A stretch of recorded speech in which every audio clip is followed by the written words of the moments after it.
네, 이와 관련된 이야기 자세히 짚어보도록 하겠습니다. 윤기찬 변호사, 장윤미 변호사 함께합니다. 네, 안녕하십니까. 반갑습니다. 자, 21세기에 이런 일이 또 벌어지고 있습니다. 북한의 지령을 받고 국내 활동을 한 혐의로 구속된 이 일당 3명입니다. 지금 구속된 사람은요, 혐의를 부인하고 있다고 합니다. 하지만 북한에 지령 잘 받았습니다. 이렇게 메일까지 답변을 했다고 하는데, 또 다른 보도를 보면은 혈서로 충성 맹세를 한 게 USB에 있다, 이렇게 돼 있습니다. 간첩들이나 하는 행동이죠, 이거는.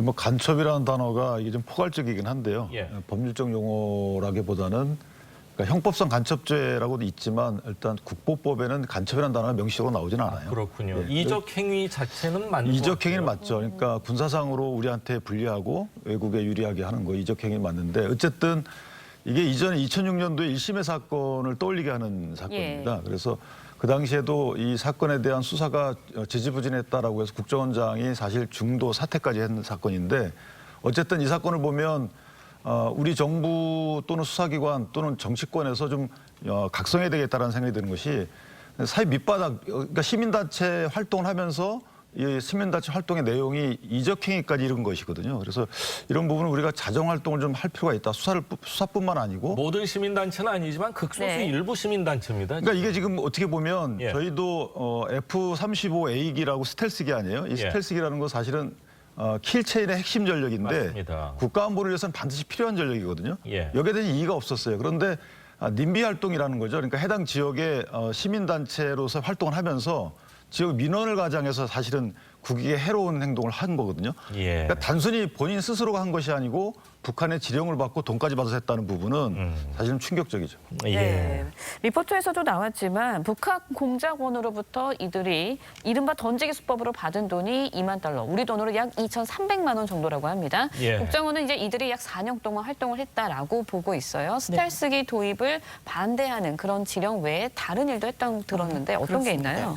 여러 가지 이제 활동이 수사선상에 올랐는데요. 지금 김정은 북한 국무위원장 답방을 추진하기도 했습니다. 그리고 리포트에도 잠깐 나왔지만 통일밤 묘목 100만 그루 보내기 운동을 펼치기도 했고, DMZ 평화 인간띠 활동을 했는데, 더 좀 수사로 드러날 부분은 그러니까 지하 조직을 준비했다는 그런 혐의 또한 있습니다. 이게 북한의 지령을 받아서 뭐 자주통일 충북 동지회를 조직하려 했다라는 게 지금 현 상황에서의 국정원 판단 내용입니다. 예. 그리고 이 수사 과정 중에 확보한 USB 내용에 따르면 뭐 지령문이 들어 있었다고도 하고요. 이 활동 내역, 그러니까 스텔스기 반대를 위한 뭐 시위를 주도하고 나서 그 활동이 어떻게 뭐 경과가 있었는지를 정리한 내역 같은 것도 있었고, 또 여러 가지 이적 표현물도 담겨 있었다고 지금 보도가 나오고 있기 때문에 예. 수사로 좀 명명백백 밝혀져야 될 사항이라고 생각합니다. 네, 예. 이들 일당이 막으려 했던 스텔스기 F-35A, 적의 레이더에 포착되지 않는 기능을 가진 미군의 최신 전투기로 알려져 있습니다.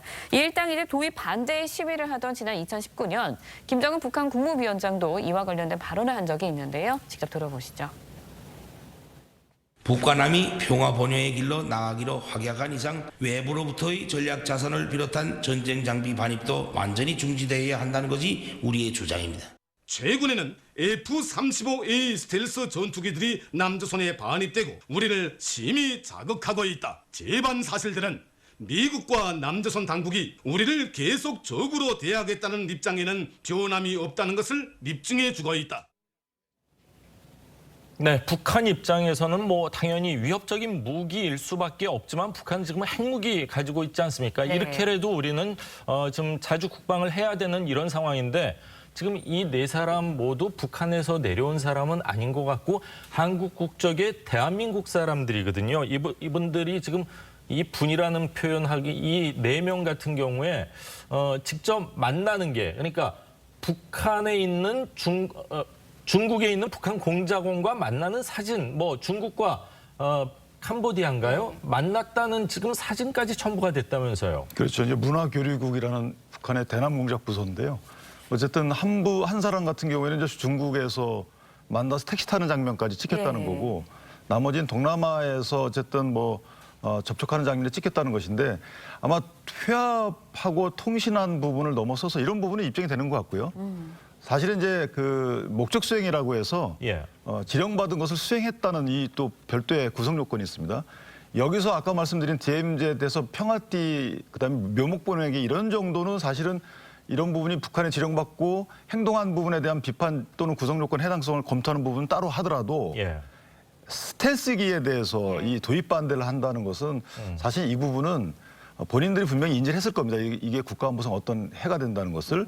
그럼에도 불구하고 버젓이 이렇게 하면서 신문에도 많이 실리고 예. 이메일로 스텔스기에 대해서 왜 안 좋은지에 대해서 이메일로 또 각 신문사에 보내고 이런 부분들은 공연이 행해졌다는 것에 대해서 예. 우리 사회가 좀 경각심을 가져야 되지 않겠느냐. 이전에 간첩 활동 또는 뭐 이적 활동 이렇게 되면 숨어서 하거나 예. 드러나지 맞습니다. 않겠는데 지금 이런 부분은 완전히 드러내고 그렇죠. 예. 시민단체라는 허울을 쓰고 네. 드러내놓고 일부 또 언론사도 있습니다. 그분은 물론 구속영장이 기각이 됐지만 예. 언론사 일면에 버젓이 인터넷 그 일면에 김정은의 사진을 게시해놓고 이런 부분들이 과연 우리 사회가 그동안에 북한 문제에 대해서 너무 너그러웠던 것이 아닌가 또는 안보 문제에 대해서 너무 너그러웠던 것이 아닌가 한번 우리가 차차 곰곰이 생각해 볼 필요가 있지 않나. 오늘 뭐 일부 신문에 보면 목적 수행이 영장에 빠져 있다 또 포함이 돼 있다 이러는데 목적 수행이라는 게 우리가 아까 법률적인 용어는 아니지만 간첩으로 특정 지을 수 있는 그런 혐의인 건가요? 그러니까 목적 수행에 예를 들어서 지령받은 목적을 수행하는 것인데요. 예. 그 수행하는 내용에 따라 다릅니다. 살인을 할 수도 있고요. 예. 그다음에 뭐 교통 두절을 시킬 수도 있는 것이고 아까 말씀드린 대로 기밀을 수집해서 건네줄 수도 있고 이건 간첩입니다. 간첩이라는 게 원래 기밀을 수집해서 넘기는 것이거든요. 근데 이번의 경우에는 국가 안보에 해로운 이제 군사상의 해로움을 초래했기 때문에 예. 이적 행위에 해당할 여지가 있어요. 그래서 그렇군요. 목적 수행 중에 구체적으로 이적 행위에 해당할 가능성이 크다. 알겠습니다. 네. 예. 그런데 이제 더 큰 파장이 염려되는 이유가 이들의 활동 범위가 정치권까지 미쳤다라는 겁니다. 이들 중에 일부가 총선에 출마한 적도 있고요. 예. 2017년 대선에서 문재인 당시 후보의 캠프 특보단으로 활동한 인물도 있었습니다. 야당은 뭐 대통령이 해명해야 한다라면서 목소리를 높이고 있는데 직접 들어보시죠. 매우 충격적인 일입니다. 21세기 대한민국에서 버젓이 간첩 활동이 이루어지고 정치권에까지 손을 뻗쳤다는 것을 국민들이 상상이나 했겠습니까? 문재인 정권에서 공안 기능이 얼마나 악화되었는지를 확인할 수 있는 부분입니다. 대통령의 선거 캠프에 참모 역할을 했던 사람이 간첩단이다. 이런 상황이 생겼는데 대통령은 왜 이 부분에 대해서 말씀 한마디 없으신 건가? 네, 문재인 뭐 당시 선거 캠프의 참모 역할을 했다는 건데 이 외에도 민주당 중진 의원을 만났다라는 보도도 나왔습니다. 물론 이제 특보였다는 사실만으로 청와대와 연관을 지을 수는 없습니다. 하지만 청와대와 여당의 반응도 궁금하거든요. 네, 청와대는 일단 좀 금시초문이다라는 입장입니다. 이런 사람이 있었는지 여부에 대해서는 뭐 제대로 인지를 못하고 있는 것 같은데 이제 그도 그럴 것이 뭐 민주당 측의 입장은 그렇습니다.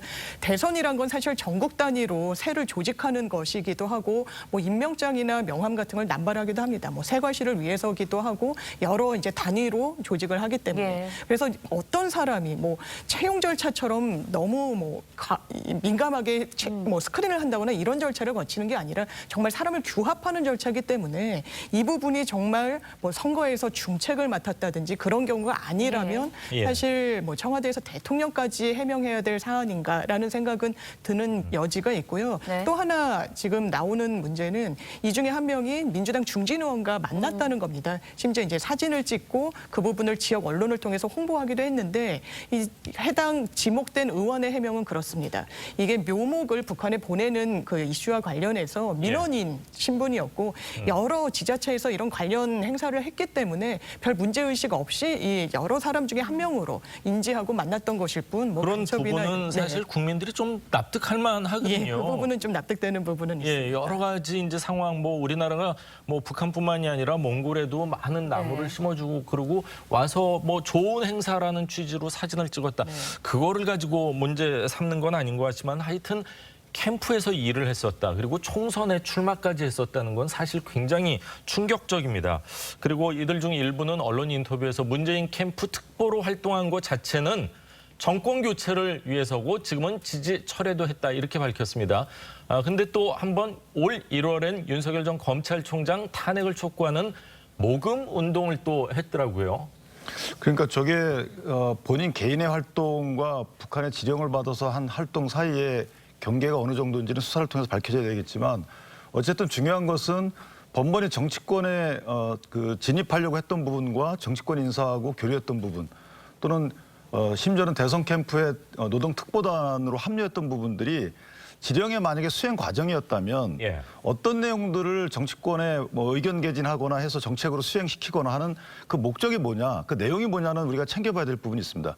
그러니까 아까 말씀드린 묘목 이런 부분들은 별도로 예. 지금 수사 과정에서 드러나지 않은 부분들, 그러니까 정치권에 들어가서 어떤 일을 하려고 했는지, 예. 정치권 인사를 통해서 어떤 정책적 이슈를 제기해서 그것을 반영시키려고 했는지 이런 부분들은 사실은 우리가 눈여겨봐야 될 부분이고 상상만 해도 사실 끔찍합니다. 그러니까 정치권에 들어오려고 했던 목적이 분명히 있을 것이고 예. 그것이 본인은 뭐 정권 교체를 통해서 어떤 일을 하려고 했는지에 대해서 우리 정치권이 이거는 네 편 내 편을 떠나서 한번 그 민주당 내에서도 예. 한번 깊이 생각해 볼 필요가 있는 것이 그동안에 과연 그럼 지금 방금 전에 했던 얘기 중에 뭐 김여정 하명 이런 부분들 있잖아요. 이런 식으로 북한에서 얘기하는 것들을 우리가 어느 정도까지 들어줘야 되는지 예. 이 들어줄 때 시민단체 의견은 어느 정도 반영이 됐는지 그 해당 시민단체의 목적은 뭐였는지 특정 얘기를 하는 겁니다. 이런 식으로 한번 리뷰를 해볼 필요가 있다. 이런 네. 생각입니다. 예. 네, 현재 대선이 7개월 정도 남은 대선 정국입니다. 또 문재인 대통령 임기 말에 남북이 다시 화해 물꼬를 틀고자 하는 그런 기대가 되는 상황이기도 합니다.